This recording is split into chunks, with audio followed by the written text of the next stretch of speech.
전능하사 천지를 만드신 하나님 아버지를 내가 믿사오며 그 외아들 우리 주 예수 그리스도를 믿사오니 이는 성령으로 잉태하사 동정녀 마리아에게 나시고 본디오 빌라도에게 고난을 받으사 십자가에 못 박혀 죽으시고 장사한 지 사흘 만에 죽은 자 가운데서 다시 살아나시며 하늘에 오르사 전능하신 하나님 우편에 앉아 계시다가 저리로서 산자와 죽은 자를 심판하러 오시리라. 성령을 믿사오며 거룩한 공회와 성도가 서로 교통하는 것과 죄를 사하여 주시는 것과 몸이 다시 사는 것과 영원히 사는 것을 믿사옵나이다. 아멘. 이 시간 찬송 505장 부르시겠습니다.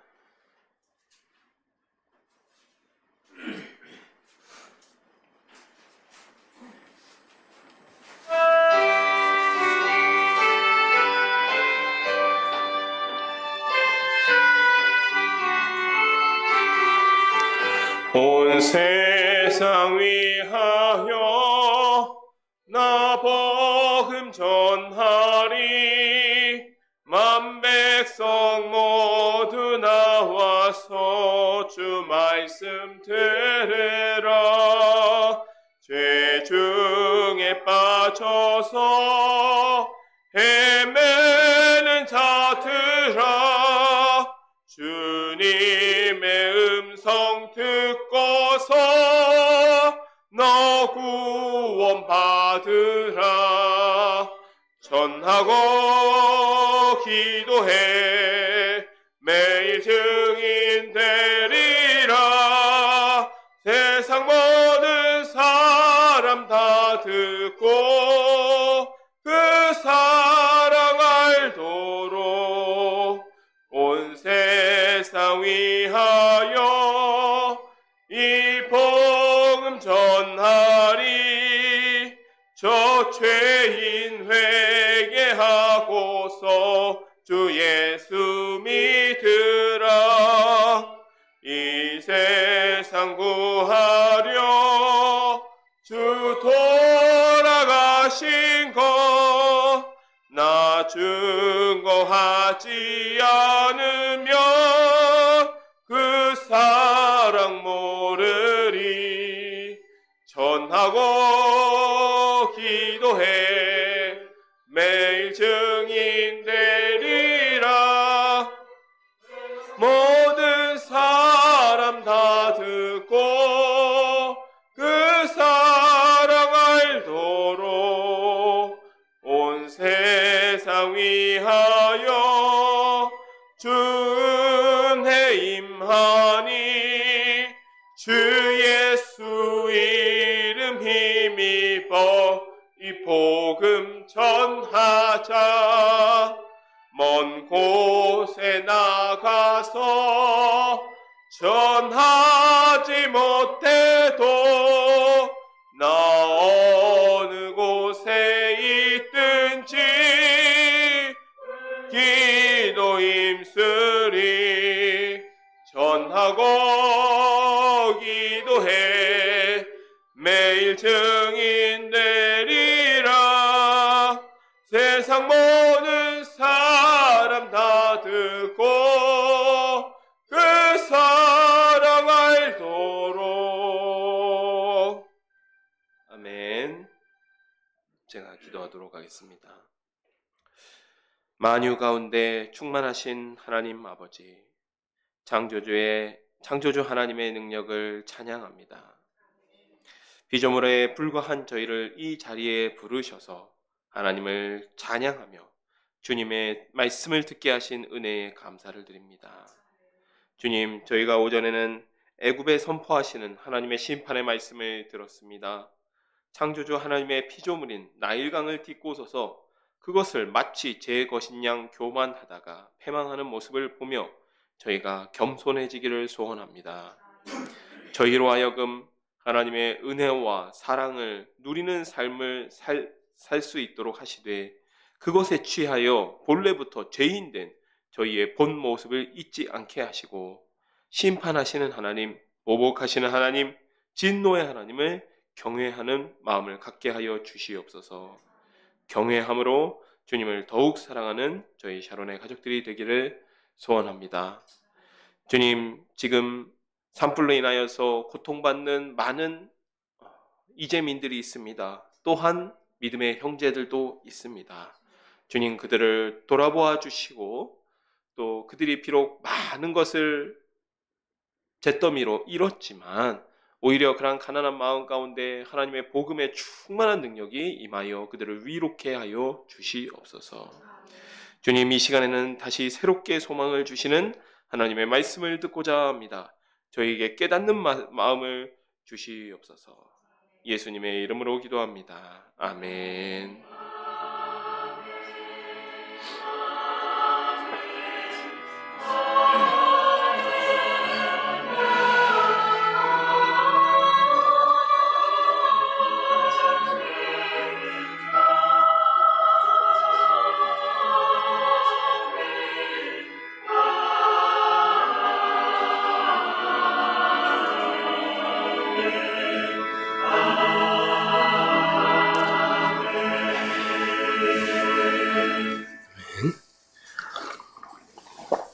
이 시간 우리에게 주신 하나님의 말씀은 에스겔서 33장 7절부터 11절 말씀입니다. 구약성경 1202페이지에 있습니다. 에스겔서 33장 7절부터 11절 말씀입니다. 제가 말씀을 받들어 봉독해 올리도록 하겠습니다. 인자야, 내가 너를 이스라엘 족속의 파수꾼으로 삼음이 이와 같으니라. 그런즉 너는 내 입의 말을 듣고 나를 대신하여 그들에게 경고할지어다. 가령 내가 악인에게 이르기를 악인아 너는 반드시 죽으리라 하였다 하자. 내가 그 악인에게 말로 경고하여 그의 길에서 떠나게 하지 아니하면 그 악인은 자기 죄악으로 말미암아 죽으려니와 내가 그의 피를 내 손에서 찾으리라. 그러나 너는 악인에게 경고하여 돌이켜 그의 길에서 떠나라고 하되 그가 돌이켜 그의 길에서 떠나지 아니하면 그는 자기 죄악으로 말미암아 죽으려니와 너는 내 생명을 보전하리라. 그런즉 인자야 너는 이스라엘 족속에게 이르기를 너희가 말하여 이르되 우리의 허물과 죄가 이미 우리에게 있어 우리로 그 가운데에서 쇠퇴하게 하니 어찌 능히 살리오 하거니와 너는 그들에게 말하라. 주 여호와의 말씀이니라. 나의 삶을 두고 맹세하노니 나는 악인이 죽는 것을 기뻐하지 아니하고 악인이 그의 길에서 돌이켜 떠나 사는 것을 기뻐하노라. 이스라엘 족속아 돌이키고 돌이키라. 너희 악한 길에서 떠나라. 어찌 죽고자 하느냐 하셨다 하라. 아멘. 네, 저희가 오전에는 애굽의 멸망 기사를 살펴보았습니다. 애굽은 나일강을 끼고 자기 능력을 자랑하면서 교만했습니다. 이 고대부터 탄탄한 경제력 위에 강력한 왕권을 만들었고 또 그것들을 휘둘렀습니다. 주변 나라들을 많이 복속시켰습니다. 이스라엘 백성들도 이집트에서 노예 생활했지만 광야에서 이 떠돌이 생활을 할 때에는 늘 어려움을 만날 때마다 우리가 다시 이집트 노예로 돌아가야겠다. 그곳에서 정말 많은 것들을 먹고 누리고 했었다라고 이야기하지 않습니까? 그만큼 사실 이집트 문명이라는 것은 굉장히 찬란한 도시 문명을 이루었고 굉장히 그 고대 시대에는 상당히 풍족한 삶을 영위할 수 있었던 그런 나라였다라는 것이죠. 그러나 결국은 이러한 번영이 모두 그들의 교만이 되어서 이 애굽이 이집트가 심판당하는 이유가 됩니다. 에스겔서 1장부터 24장까지 이제 에스겔서를 우리가 한 세 덩어리 정도 나눠볼 수 있을 것 같은데 1장 두 덩어리도 나눌 수도 있고 세 덩어리도 나눌 수도 있습니다. 1장부터 24장까지는 이 포로된 지 5년 에스겔이 딱 사명을 받은 시점이죠. 포로된 지 5년부터 멸망 직전까지 이스라엘의 멸망에 대해서 선포를 합니다. 이스라엘의 멸망에 대해서 선포해요. 하나님께서 에스겔을 통하여서 이스라엘의 죄악을 적발하게 하시고 본격적으로 이 에스겔에게 많은 환상들을 보여주시는데 그 이유가 이 에스겔이 본격적으로 제사장으로 봉사하기 전에 임직되기 전에 끌려왔습니다. 그러다 보니까 아직까지 예루살렘의 이런 우상숭배 참상이라든지 또 성전에서 이루어지던 우상숭배의 모습에 대해서 무지했던 것이죠. 그렇기 때문에 이 하나님께서 환상을 통하여서 또 그런 계시를 통하여서 젊은 선지자에게 타락의 실상을 알게 하시고 깨달아 알게 하시고 또 그것들을 생생하게 전하게 하시는 내용이 주를 이루고 있습니다. 자, 그리고 25장부터 32장까지 방금 우리 오전까지 살펴본 내용은 예루살렘이 함락 직전에 주신 말씀들이 대다수인데, 함락 직전에, 그리고 이스라엘 주변에 있는 이방 나라들에 대한 심판을 선포하십니다. 심판을 선포하십니다. 이스라엘과 오랫동안 어떤 여러 관계를 맺어왔고, 또 때로는 다투기도 하고 적대적인 관계를 맺기도 하고, 때로는 동맹 관계이기도 했던 나라들인데, 이 나라들은 결국 이스라엘의 타락의 원인, 그러니까 우상 숭배에 대한 빌미를 제공했다, 이러한 이유들로 심판을 당합니다.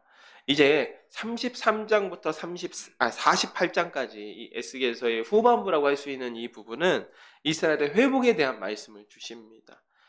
예루살렘이 함락된 후 이사야식의 표현, 이사야의 표현으로는 숨겨두신 자, 숨겨두신 자, 아니죠, 스바냐의 표현으로 숨겨두신 자죠.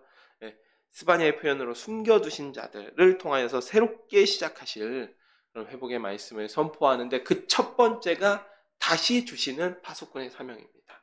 자, 함께 살펴보도록 하겠습니다.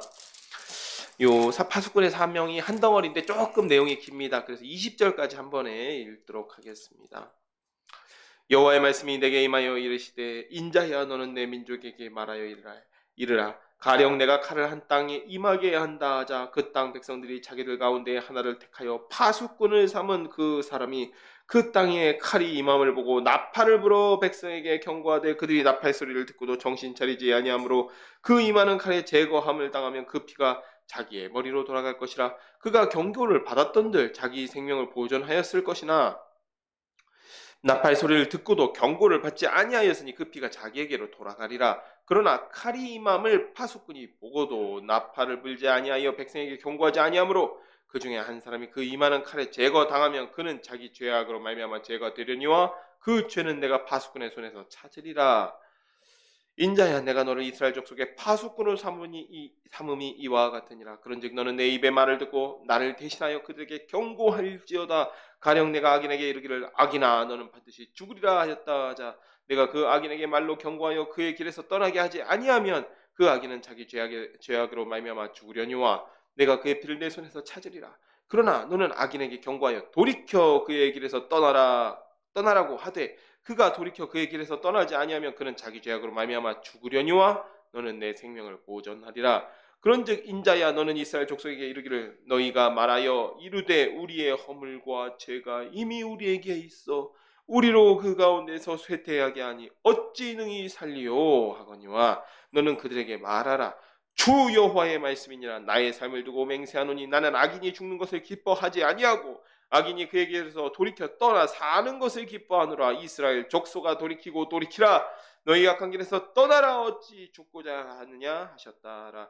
인자야, 너는 내 민족에게 이르기를, 의인이 범죄하는 날에는 그 공의가 구원하지 못할 것이요 악인이 돌이켜 그 악에서 떠나는 날에는 그 악이 그를 엎드려뜨리지 못할 것인즉 의인이 범죄하는 날에는 그로 말미암아 살지 못하리라. 가령 내가 의인에게 말하기를, 너는 살리라 하였다 하자, 그가 그 공의를 스스로 믿고 죄악을 행하면 그 모든 의로운 행위가 하나도 기억되지 아니하리니 그가 그 지은 죄악으로 말미암아 곧 그 안에서 죽으리라. 가령 내가 악인에게 말하기를, 너는 죽으리라 하였다 하자, 그가 돌이켜 자기 죄에서 떠나서 정의와 공의로 행하여 저당물을 도로주며 강탈한 물건을 돌려보내고 생명의 율례를 지켜 행하여 죄악을 범하지 아니하면 그가 반드시 살고 죽지 아니할지라. 그가 본래 범한 모든 죄가 기억되지 아니하리니 그가 반드시 살리라. 이는 정의와 공의를 행하였음이니라 하라. 그래도 내 민족은 말하기를, 주의 길이 바르지 아니하다 하는도다. 그러나 실상은 그들의 길이 바르지 아니하니라. 만일 의인이 돌이켜 그 공의에서 떠나 죄악을 범하면 그가 그 가운데서 죽을 것이고, 만일 악인이 돌이켜 그 악에서 떠나 정의와 공의를 행하면 그가 그로 말미암아 살리라. 그러나 너희가 이르기를, 주의 길이 바르지 아니하다 하는도다. 이스라엘 족속아, 나는 너희가 각기 행한 대로 심판하리라 하시니라. 이 에스겔서 33장 내용을요, 자세히 보지 않아도 사실 에스겔서 3장에서 이미 파수꾼의 사명이 있었습니다. 그리고 그 내용과 내용적으로 에스겔서 3장과 내용적으로 거의 흡사합니다. 사실상 같은 내용이에요. 그런데 하나님께서 3장을 그대로 옮겨놓은 것 같은 33장 말씀을 다시금 에스겔에게 주셨다는 말이죠. 그발강가에서 환상 가운데 임하신 후에 에스겔에게 파수꾼의 사명을 주셨는데 33장에서 다시 파수꾼의 사명을 주십니다. 7절에서 하나님께서 에스겔을 이스라엘 족속의 파수꾼으로 또 삼으셨다라고 말씀하십니다. 같은 말씀을 두 번 하실 때에는 분명히 의도가 있는 것이죠. 의도가 있습니다. 보통은 같은 말 두 번 할 때 어떤 때 같은 말 두 번 합니까? 신신당부할 때, 강조할 때 하지요. 하지만 때로는 이 상황이 바뀌었을 때도 있습니다. 예를 들어 보겠습니다. 신명기의 예를 들어보면 모세가 설교를 할 때에, 신명기 전체가 모세의 설교죠. 그런데 모세가 설교를 할 때 출애굽기부터 민수기까지 이미 다 알고 있는 내용, 이미 성경에 기록된 내용을 다시 한번 되풀이해서 이야기를 하십니다. 왜 그렇겠습니까?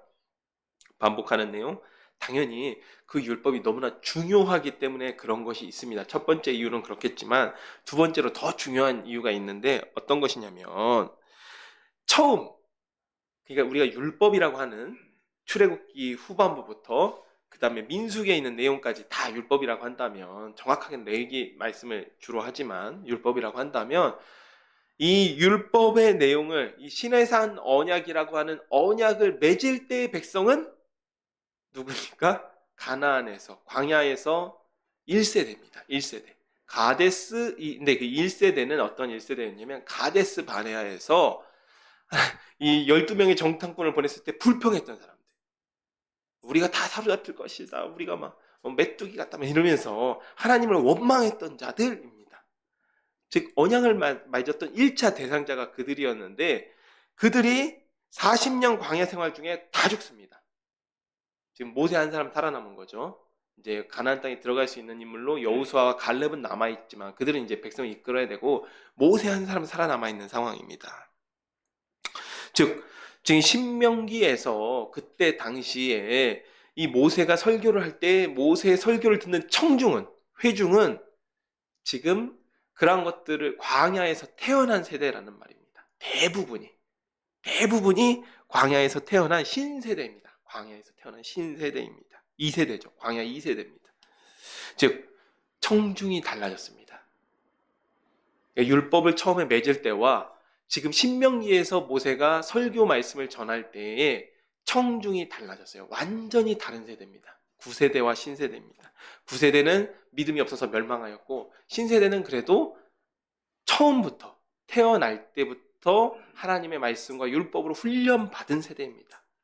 그렇기 때문에 모세가 자기 사명이 끝나기 전, 죽음이 임박한 상태에서 자기 사명이 끝나기 전 과거를 회고하면서 설교를 통해서 율법을 다시 한번 신세대에게 교육을 하는 것이죠. 이것이 신명기 전체의 목적이라고 할 수 있습니다. 즉 같은 내용이지만 대상이 달라졌기 때문에 같은 내용이지만 대상이 달라졌다라고 할 수 있는 거죠. 같은 내용을 반복하는 것입니다. 여기서도 일단 에스겔 선지자의 사명은 동일합니다. 하나님께서 주신 말씀이 거의 동일해요. 하지만 상황이 달라졌습니다. 어떤 상황이 달라졌냐면 처음 사명을 받았을 때에는 에스겔 선지자가 고백하듯이 사로잡혀 온 지 5년째 되는 해입니다. 그때까지는 거짓 선지자들이 굉장히 왕성하게 활동하던 때입니다. 이때는 예루살렘에만 있었던 것이 아니라 바벨론 포로 가운데서도 거짓 선지자들이 있었죠. 그래서 예레미야 선지자가 바벨론 포로 중에 활동하고 있는 거짓 선지자들과 편지를 주고받으면서 막 이렇게 다투는 내용, 영적인 전쟁을 벌이는 내용도 기록되어 있습니다. 예레미야서에요. 즉 그랬던 시기라서 대부분의 포로들이 어떻게 생각하고 있었냐면 금방 이 거짓 선지자들의 선동에 성동되어서 세뇌되어서 우리가 금방 고향 땅에 돌아갈 거다. 우리의 거룩한 백성이다. 하나님께서 이 악한 바벨론을 쳐서 멸하시고 우리가 금방 고향 땅에 돌아가게 된다라고 기대하고 있었던 시기입니다. 유다가 스스로 이겨낼 수 있었다라고 믿었다기보다는요. 유다가 믿고 있고 의지하고 있는 애굽이 바벨론이랑 싸워서 승리할 거라는 기대가 더 컸던 것이죠. 유다는 사실 스스로 이겨낼 만한 힘이 없습니다. 유다가 의지하고 조공을 열심히 바치고 있던 애굽이 우리 큰형님이 나서서 저 깡패 같은 바벨론을 정리해 줄 거야. 이렇게 믿었던 시기라는 것이죠. 그러나 33장 말씀이 임한 시점을 보자고요. 그러면 예루살렘이 함락된 뒤로 보입니다. 예루살렘이 함락된 뒤입니다. 이 뒤에 왜 그런지 바로 나옵니다. 예루살렘이 함락된 뒤에요. 물론 아직 그 소식이 바벨론까지 전해지지는 않았습니다. 다만 상황이 달라졌기 때문에 같은 메시지를 주시더라도 그 메시지에 담겨있는 포인트, 중심이 약간 달라졌어요. 요 미묘한 차이를 지금부터 설명드리겠습니다. 3장에서의 말씀의 포인트는요, 경고입니다. 경고. 무슨 이야기냐면 심판이 임하기는 했지만 아직 심판 당하지는 않았던 시기예요. 심판이 임박했지만 심판 당하지 않은 시기입니다. 그래서 하나님께서 이 파수꾼의 사명을 통해서 이루고자 하시는 목적은 뭐냐면 마지막의 마지막까지 인치실 자들을 찾으신 겁니다. 이 부분을 에스겔서 9장 3절과 4절을 한번 살펴보면서 다시 한번 이야기하도록 하겠습니다. 에스겔서 9장 3절과 4절입니다. 9장 읽고 바로 넘어오지 마세요. 아마 한 군데 더 봐야 됩니다. 9장 3절과 4절 찾으셨으면 함께 읽도록 합독하도록 합시다. 구룹에 머물러 있던 이스라엘 하나님의 영광이 성전 문지방에 이르더니 여호와께서 그 가는 베옷을 입고 서기관의 먹그릇을 찬 사람을 불러, 천사입니다. 여호와께서 이르시되 너는 예루살렘 성읍 중에 순행하여 그 가운데서 행하는 모든 가증한 일로 말미암아 탄식하며 우는 자의 이마에 표를 그리라 하시고, 마지막으로 인칠 자들을, 파수꾼의 사명을 에스겔에게 주시면서 마지막으로 인칠 자들을 찾으셨습니다.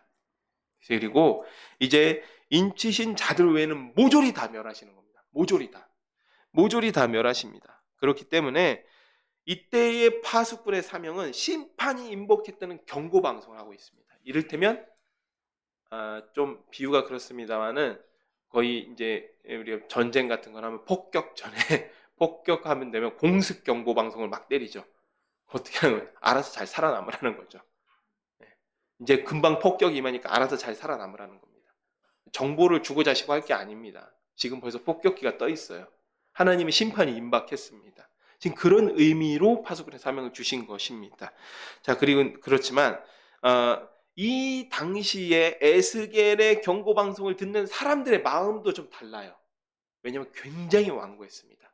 에스겔서 3장 7절을 다시 한번 찾아보겠습니다. 에스겔서 3장 7절입니다. 이때에 파수꾼의 사명을 주실 때의 사람들의 마음입니다. 합독하시겠습니다. 그러나 이스라엘 족속은 이마가 굳고 마음이 굳어 내 말을 듣고자 아니하리니 이는 내 말을 듣고자 아니함이니라. 심지어 에스겔 이름이 하나님께서 강하게 하신다. 왜요? 이런 완고한 자들, 완악한 자들에게 보내시기 때문에 하나님께서 강하게 하신다라는 이름의 뜻이죠. 이랬습니다. 그래서 하나님께서도 에스겔에게 사명을 주시면서 이스라엘 백성들이 그의 말을 듣지 않으리라는 것을 너무나 잘 아셨습니다. 그래서 하나님께서는 마지막으로 경고 방송을 통해서 마지막의 마지막까지 인치실 자들을 찾으신 것입니다. 반면에 33장은요. 예루살렘이 멸망하고 애굽 군대도 원병이 박살이 나면서 쫓겨난 상황입니다. 이미 직전까지 하나님께서 애굽이 바벨론 손에 망한다는 계시를 주셨습니다. 또 파수꾼의 사명을 통해서, 그런데 그리고 뿐만 아니라 이 바벨론 포로들 같은 경우에는 에스겔이 전하는 예언의 말씀들이 조금씩 하나씩 이루어지는 모습들을 보아왔어요. 아직 완벽하게 그 믿음이 생기진 않았지만 조금씩 보아가고 있습니다. 그 말씀이 실제로 성취되는 모습들을요. 그렇기 때문에 여기서 파수꾼의 사명이라는 것은 백성을 깨워 회개시키는 겁니다. 그래도 가능성 있는 자를 포로 가운데 모아놓으셨기 때문에 그들을 깨워서 회개시키는 겁니다. 물론 내용적으로도 3장이나 33장이나 모두 회개를 촉구하는 내용이 담겨 있습니다. 다만 어디에 더 무게를 둘 것이냐, 이 차이가 있다라는 것이죠. 그래서 이스라엘 백성들의 반응도 이 당시에, 이 예언 당시에는 한 6, 7년 정도 흐른 후입니다. 첫 번째 파수꾼의 사명으로부터 6, 7년 정도 흐른 후예요. 그런데 사람들의 태도가 상당히는 아니더라도 꽤나 달라졌습니다. 10절을 보시면 알 수 있는데, 우리의 허물과 죄가 이미 우리에게 있어 우리로 그 가운데서 쇠퇴하게 하니 어찌 능히 살리오. 이스라엘 백성들의 반응이 이랬다는 겁니다. 이 얘기는 사실 회개는 아니에요. 회개처럼 보일 수도 있는데 회개는 아니고 조금 더 정확하게 풀이를 해본다면 이스라엘 백성들이 자기 죄를 뉘우치는 것이라기보다는 에스겔의 예언처럼 나라가 망해가고 있는 모습을 자기가 지금 보고 있습니다. 그러니까 그 모습을 보면서 좌절해버린 겁니다. 돌아갈 고향 땅이 없어졌잖아요. 그렇죠? 그 전까지는 가짜 선지자들, 거짓 선지자들의 거짓말에 다 부화대동돼서 우리 금방 돌아간다. 아무 근거 없습니다. 하지만 우리 금방 돌아간다. 자기들이 믿고 싶은 걸 믿어왔는데 아무리 자기들이 거짓으로 자기 눈을 가리려고 해도 점점 이스라엘 망하는 것이 자기 눈에 들어오는 겁니다. 그러니까 우리가 이미 이렇게 망해버렸는데 어떻게 하리요? 좌절해버린 겁니다.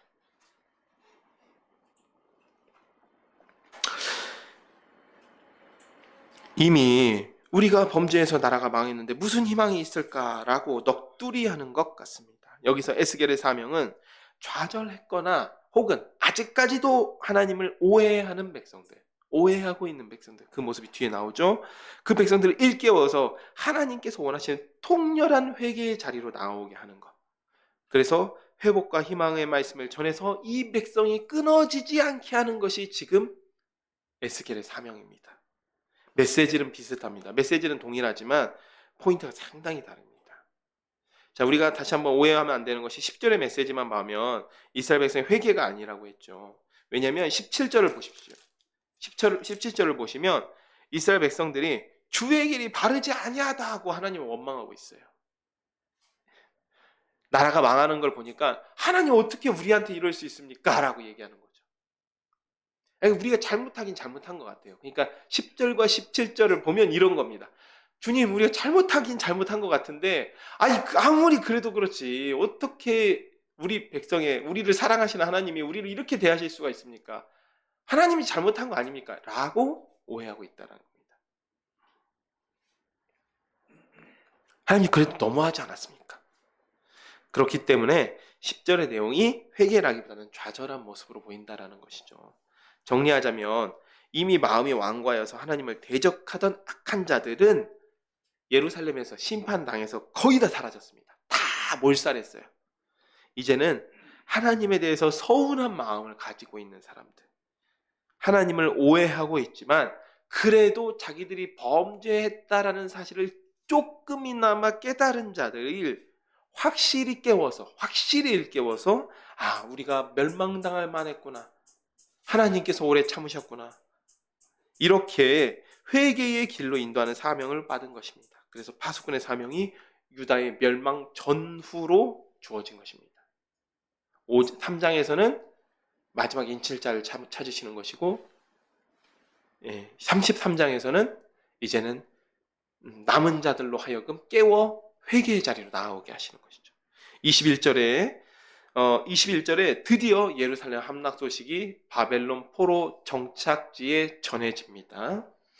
우리가 사로잡힌 지 12째 해 10째 달 5째 날에 예루살렘으로부터 도망하여 온 자가 내게 나와 말하기를 그 성이 함락되었다 하였는데 그 도망한 자가 내게 나오기 전날 저녁에 여호와의 손이 내게 임하여 내 입을 여시더니 다음 아침 그 사람이 내게 나올 때 그때 내 입이 열리기로 내가 다시는 잠잠하지 아니하였노라. 예루살렘 성 함락 후 1년 6개월 만에 함락의 소식이 바벨론 포로 정착지에 전해집니다. 델 아빕이라고 했습니다. 소식이 전해지기까지 상당히 오랜 시간이 흘렀습니다. 보통 4, 5개월이면 인편으로 소식이 도착할 시간입니다. 아마도 바벨론 군대가 예루살렘 성을 철저하게 봉쇄해서 소식이 늦어졌거나 아니면 여기 이 도망하여 온 사람이 그다랴 총독의 암살과 또 그 유다의 유민들이 애굽으로 내려가는 것까지, 애굽으로 도망가는 것까지 보고 온 것 같습니다. 에스겔서 24장 26절에서 27절에 예언된 대로 패망의 소식이 전해지자 에스겔이 말 못하게 되었던 그러한 제약, 하나님께서 걸어두셨던 제약이 사라지고 예언이 성취되게 됩니다. 자, 이제 마지막으로 33장 23절에서 33절까지 읽을 것인데요. 여기 역시도 이 심판 여기 말씀의 대상을 좀 잘 보셔야 됩니다. 잘 보시면서 보시면 좋을 것 같습니다. 23절입니다. 여호와의 말씀이 내게 임하여 이르시되 인자야 이 이스라엘의 황폐한 땅에 거주하는 자들이 말하여 이르기를 아브라함은 오직 한 사람이라도 이 땅을 기업으로 얻었나니 우리가 많은즉 더욱 이 땅을 우리에게 기업으로 주신 것이 되느니라 하는도다. 그러므로 너는 그들에게 이르기를 주 여호와께서 이같이 말씀하시되 너희가 고기를 핏째 먹으며 너희 우상들에게 눈을 들며 피를 흘리니 그 땅이 너희의 기업이 될까 보냐. 너희가 칼을 믿어 가증한 일을 행하며 각기 이웃의 하나를 더럽히니 그 땅이 너희의 기업이 될까 보냐 하고 너는 그들에게 이르기를 주 여호와께서 이같이 말씀하시되 내가 나의 삶을 두고 맹세하노니 황무지에 있는 자는 칼에 엎드러지고 들에 있는 자는 들짐승에게 넘겨 먹히게 하고 산성과 굴에 있는 자는 전염병에 죽게 하리라. 내가 그 땅이 황무지와 공포의 대상이 되게 하고 그 권능의 교만을 그치게 하리니 이스라엘의 산들이 황폐하여 지나갈 사람이 없으리라. 내가 그들이 행한 모든 가증한 일로 말미암아 그 땅을 황무지와 공포의 대상이 되게 하면 그때에 내가 여호와인 줄을 그들이 알리라 하라. 인자야 내 민족이 담 곁에서와 진문에서 너에게 대하여 말하고 각각 그의 형제와 더불어 말하여 이르기를 자 가서 여호와께로부터 무슨 말씀이 나오는가 들어보자 하고 백성이 모이는 것 같이 내게 나오면 내 백성처럼 내 앞에 앉아서 내 말을 들으나 그대로 행하지 아니하니 이는 그 입으로는 사랑을 나타내어도 마음으로는 이익을 따름이라.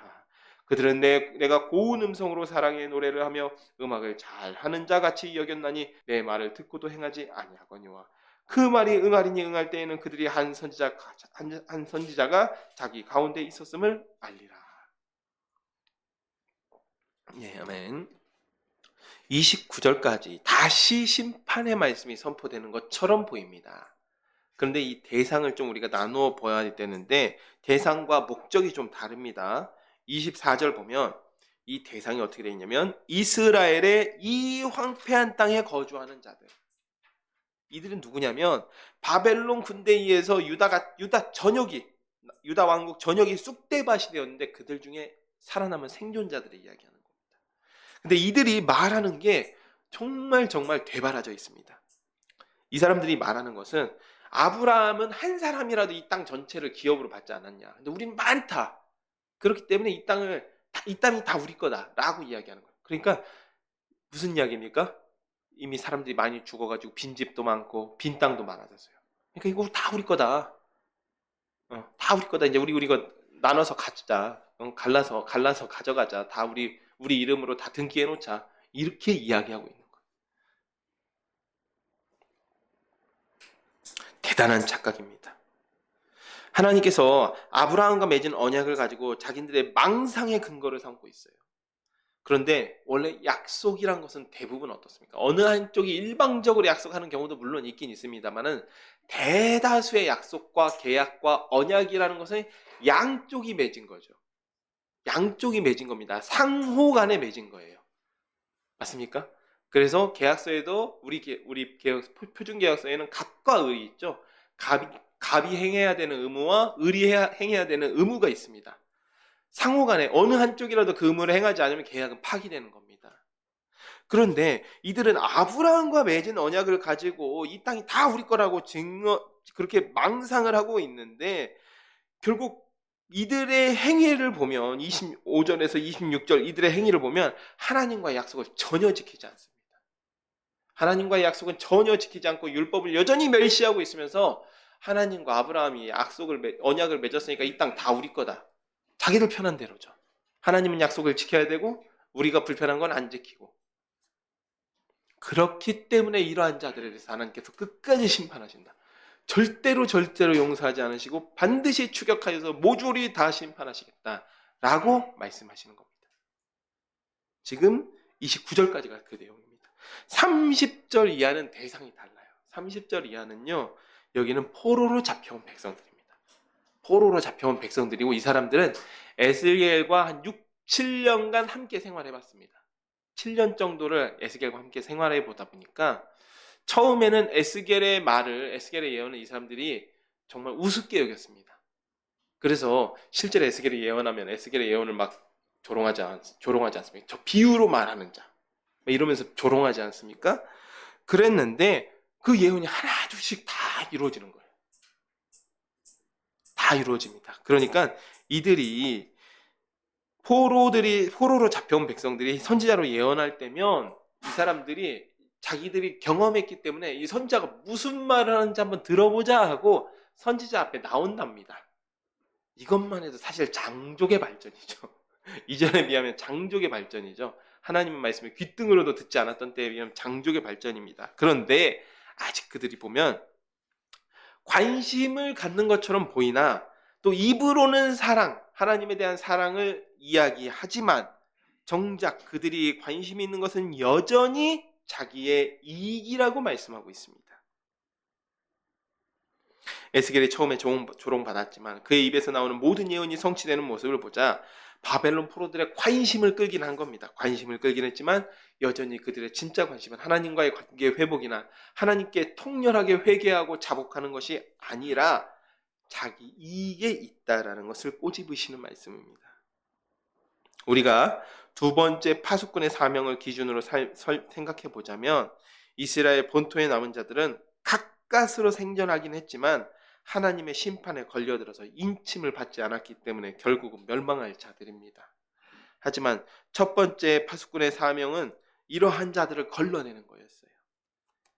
바벨론으로 포로 잡혀온 자들은 조금은 낫습니다. 이들보단 조금 낫습니다. 그들도 선지자의 말씀에 관심은 가지고 있습니다. 선지자가 뭐라 말씀하시는지 한번 들어보자. 그리고 겉으로나마 생색을 내려고 하나님 앞에 겉으로나마 좀 생색을 내려고 합니다. 그러나 여전히 그들의 진짜 관심은 자기의 이익이고 하나님을 원망하고 있습니다. 이제 에스겔은 이들을 깨워서 회개시켜야 한다라는 사명을 다시 한번 확인받은 상황인 거예요. 파수꾼의 사명이 이들을 깨워서 회개시키는 겁니다. 이들이 하나님께서 남기신 자들이기 때문입니다. 사랑하는 여러분, 이사야서에서는 남기신 자들이라고 했습니다. 예레미야서에서 뭐라고 이야기하고 있습니까? 좋은 무화과를 옮겨 심었다. 이들이 좋은 무화과입니다. 스바냐서에서 숨기신 자들, 이들이 숨기신 자들입니다. 이들의 모습이 오늘 본문과 같습니다. 하지만 이랬던 자들이 70년이라는 시간, 하나님의 그 교육의 시간, 하나님의 훈련의 시간을 겪은 후에는 스룹바벨과 여호수아 대제사장 같은 인물이 됩니다. 그런 인물들을 길러냅니다. 이들이 에스라, 느헤미야를 길러냅니다. 이들이 대단한 것이 있습니까? 여기 보면 여전히 자기 이익에만 관심이 있고 여전히 하나님을 오해하는데 그럴 리가 있습니까? 아닙니다. 만군의 하나님의 열심히 일을 이루신 것입니다. 우리도 이와 같습니다. 사랑하는 여러분, 우리가 복음을 전할 때 마치 예수님께서 비유로 드신 것처럼 옥토에 떨어진 것처럼 바로 그 즉시 아멘으로 화답하는 사람도 있습니까?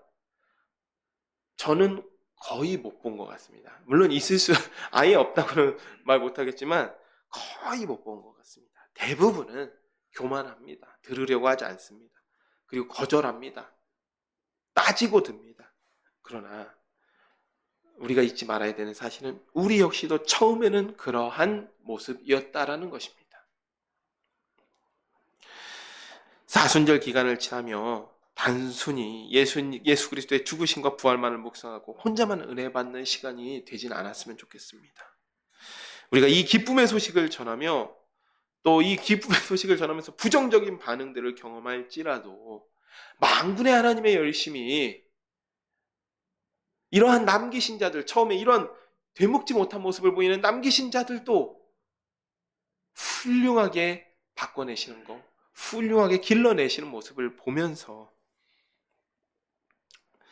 하나님의 열심히 이루실 것을 기대하며 나아가는 샤론의 가족들이 되시기를 축복합니다. 제가 기도하고 말씀을 맺도록 하겠습니다. 하나님 아버지 참으로 감사드립니다. 오늘 두 번째로 주시는 에스겔에게 주시는 파수꾼의 사명을 살펴보았습니다. 주님, 두 번째 받은 에스겔의 파수꾼의 사명은 정말 이제 하나님께서 남기신 자들, 하나님께서 숨겨두신 자들로 하여금 그들을 일깨워 회개의 자리에 나오게 하는 것이었습니다. 그들은 여전히 하나님을 오해하고 있었고 하나님을 원망하고 있었고 겉으로는 관심이 있는 척하지만 자기들의 이익에 관심을 갖는 자들이었습니다. 주님, 그렇지만 저희 역시 그러한 자들이었음을 잊지 않게 하여 주시옵소서. 저희가 복음을 전할 때에 부정적인 반응을 본다 할지라도 실망하지 않게 하여 주시옵소서. 이 사순절 기간 동안에 하나님의 희생, 예수 그리스도의 죽으심과 부활만을 묵상하는 것이 아니라 주님께서 죽으심으로 전하셨던 그 부활의 기쁨의 소식을 이제는 우리도 전하게 하여 주시고, 그 복음을 듣는 자들의 반응에 일희일비하지 않게 하여 주시고, 오직 그들을 통하여서 이루실 만군의 하나님 아버지의 역사와 능력을 기대하며 나아가게 하여 주시옵소서. 예수님의 이름으로 기도드렸습니다. 아멘. 이 시간 54장 함께 찬양하신 후에 주기도문으로 예배를 마치도록 하겠습니다.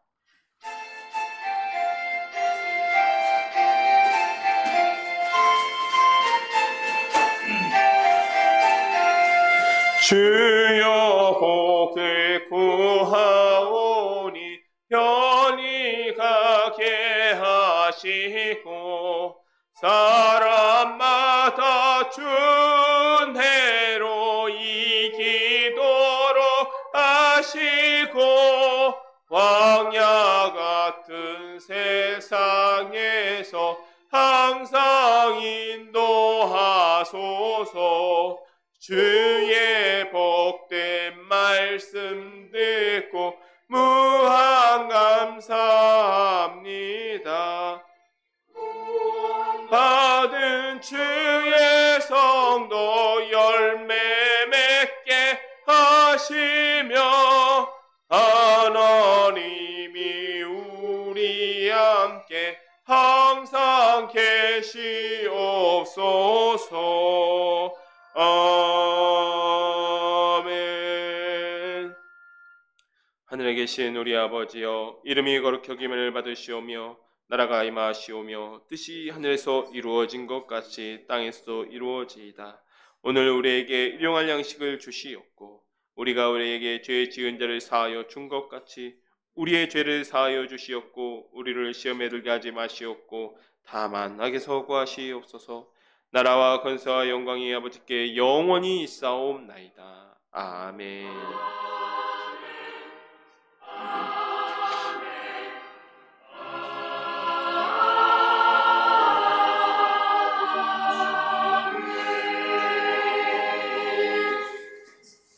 네, 예배 마쳤습니다. 하나님께 영광과 감사의 박수 올려드리겠습니다.